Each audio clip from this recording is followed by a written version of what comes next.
Илья Эльбрус, МКС на связи. Прием с высоты 400 километров. Рады слышать вас, Эльбрус.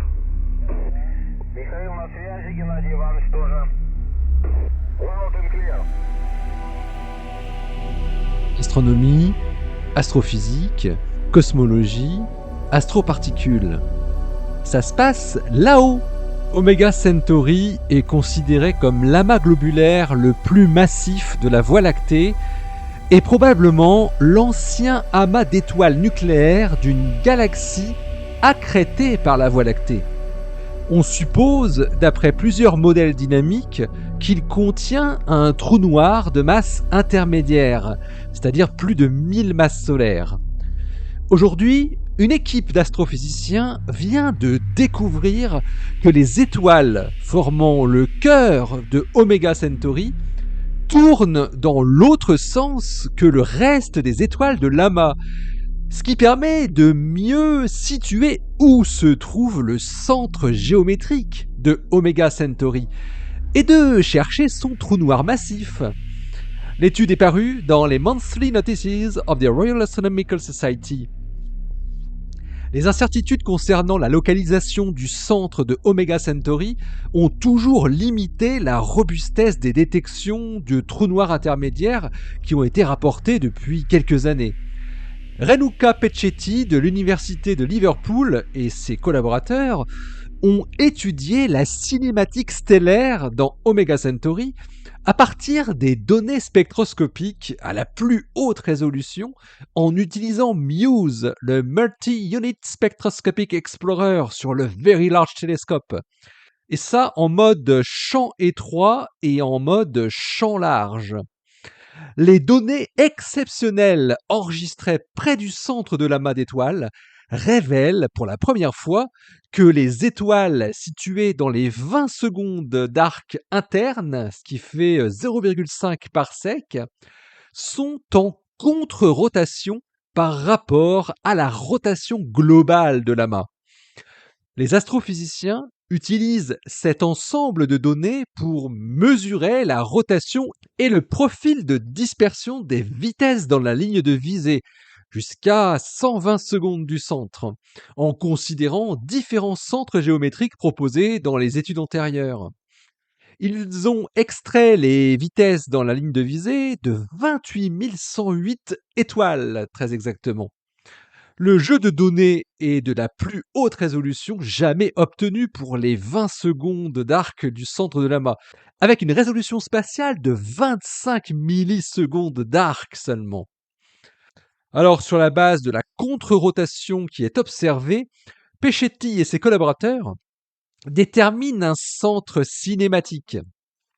Le centre que Peccetti et ses collaborateurs trouvent en se basant sur la contre-rotation est le plus proche de ce qu'avaient trouvé Van der Marel et collaborateurs en 2010, à 5 secondes près.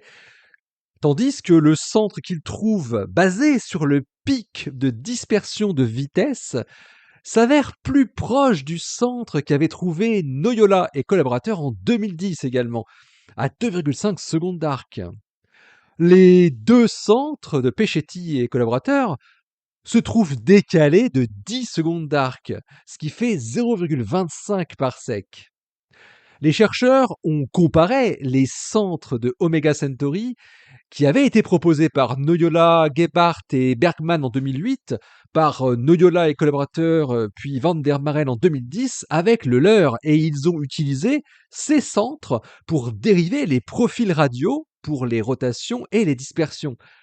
Peccetti et son équipe trouvent des tendances similaires dans les profils de dispersion pour les différents centres. Une fois déterminé un centre géométrique, s'il existe un trou noir de masse intermédiaire, il doit se trouver là. Alors pour rechercher les signes de la présence d'un tel trou noir de masse intermédiaire, les chercheurs surveillent la vitesse des étoiles qui se trouvent autour de ce point. Si trou noir il y a, il devrait exister des étoiles à grande vitesse.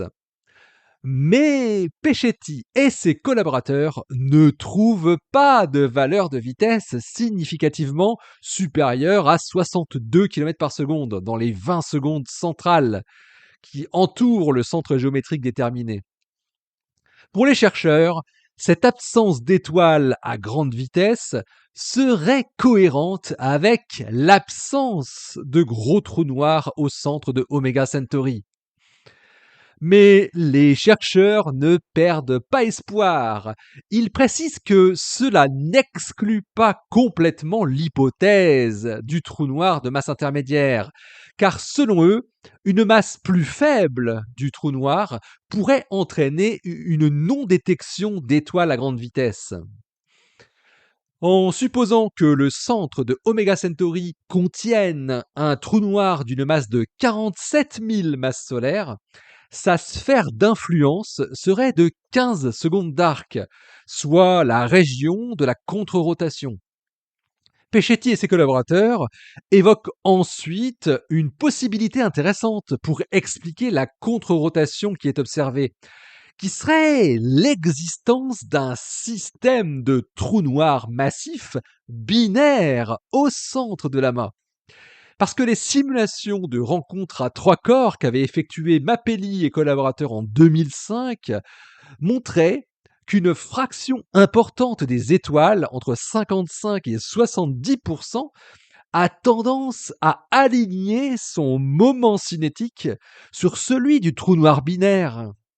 Dans le cas de Omega Centauri, si la rotation orbitale du système de trous noirs massifs binaire est désalignée par rapport à la rotation globale de l'amas, il y a une probabilité de trouver des étoiles alignées sur la rotation du couple binaire et donc en contre-rotation par rapport au reste. Mais pour les auteurs, il est peu probable que ce cas explique le décalage qu'ils observent entre le pic de dispersion de vitesse et le centre de la contre-rotation.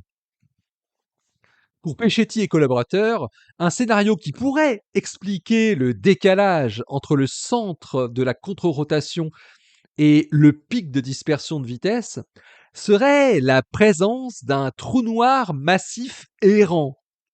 L'explication d'un trou noir errant n'est pas très improbable, bien que des simulations plus détaillées, adaptées à Omega Centauri, seraient nécessaires pour étudier ce scénario, selon les chercheurs.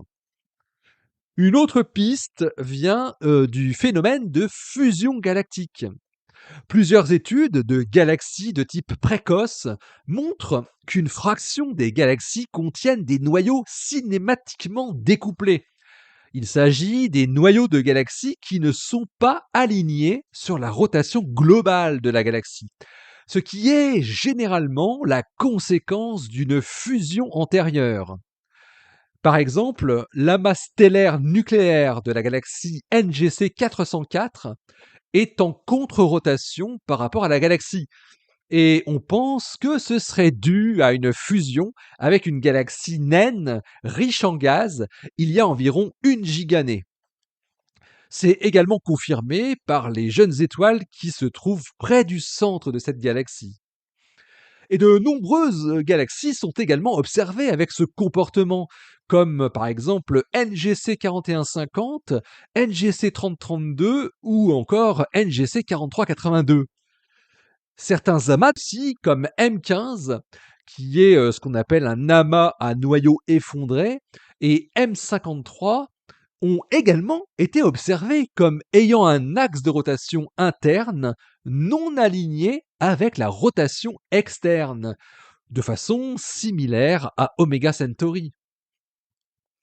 Si Omega Centauri a été formé par des fusions d'amas globulaires, il est possible que ce type de cinématique variée se produise vers le centre.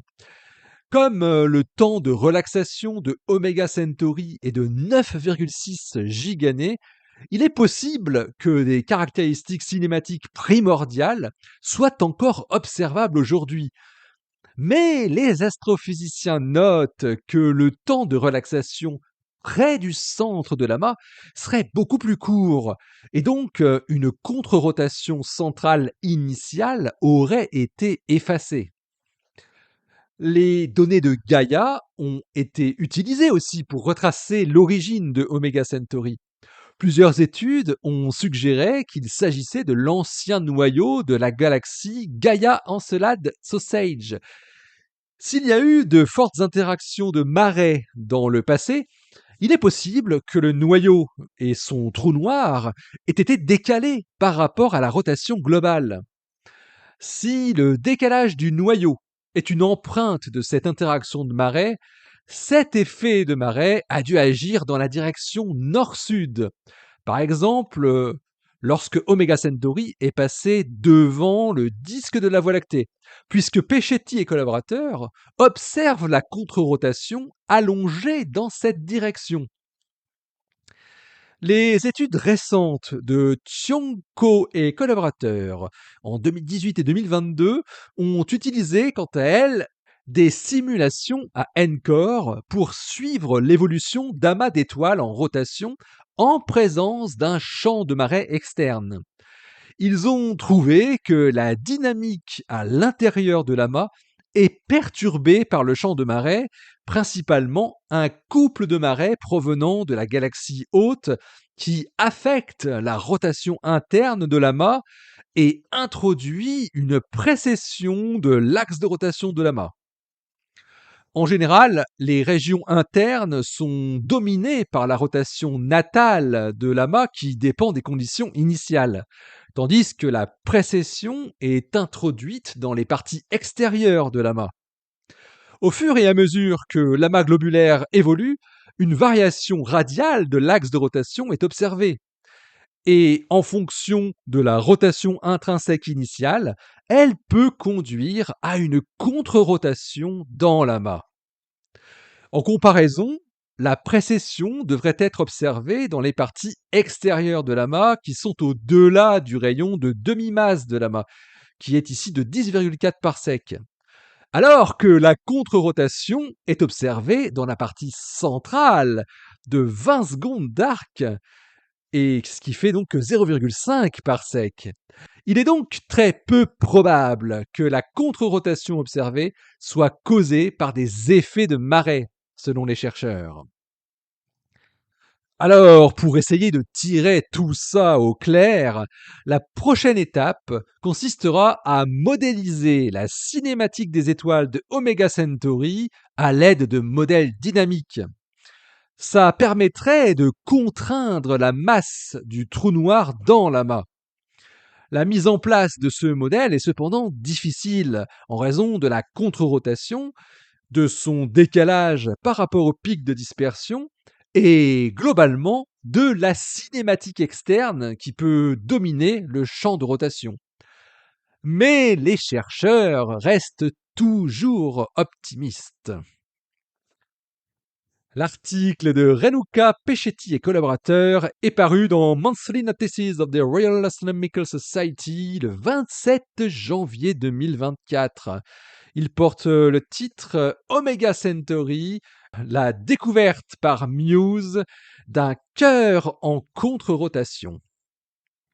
Allez, d'ici la prochaine, portez-vous bien, restez bien les yeux vers le ciel, pourquoi pas vers ce bel amas globulaire Omega Centauri, et restez bien les pieds sur Terre. Allez, salut!